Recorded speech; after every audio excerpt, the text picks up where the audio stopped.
Nagpanawagan ang constitutional law expert sa mga opisyal sa gobyerno nga hindi mahadlok o kung magsalig lang sa suporta sa mga voting blocks sa tiyon sa eleksyon bangod mahimo sini paluyahon ng kahulugan sang demokrasya sa pungsod.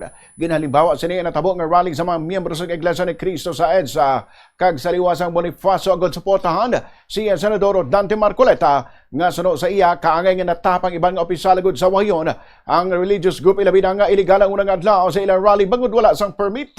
Sa interview sa Bombo Radio kay Attorney Michael Henry Yosingo, yagin pahayag nga dapat nakabase sa interes ang pumuluyo kag konstitusyon ng mga desisyon sa mga opisyal kag hindi sa kabalaka nga madulaan sang suporta gikan sa mga organisado nga grupo. Yagin pahayag nga pisar kinamatarong sang anuman nga organisasyon nga mag-endorso sang kandidato, hindi dapat mangin rason ini agud maimpluwensahan ang pagpatuman sang lahi o kung pagtungod sa mga opisyal sa ilang nga obligasyon. Dugang niya sa pumuluyo kag sa kasuguan may salabto ng mga opisyal kag hindi sa anuman nga grupo o kung voting block.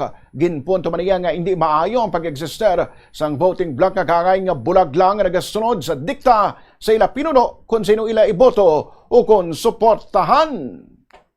Hindi nakakabuti magkaroon ng voting block na ganyan na blindly sumusunod lang sa utos ng pinuno. Hindi maganda yan. And second, hindi rin maganda na ang mga public officials natin ay natatakot sa kanila kung sino mang voting block yan.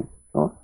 To the point na hindi na nila ginagampanan yung katungkulan nila. Parang nakikita natin ngayon no, na yung mga public officials natin hindi magkaugaga na parang ini-excuse no, yung Iglesia ni Cristo sa kanilang ginawa. Sabi, peaceful naman yung rally, wala naman ng gugulo, which is wrong, no? Kasi nga, sabi ko nga kanina, naperwisyo ang karamihan ng mga kababayan natin. So, yung ganon, yung may mga voting blocks at natatakot yung mga public officials sa kanila, yun ay hindi maganda para sa ating demokrasya.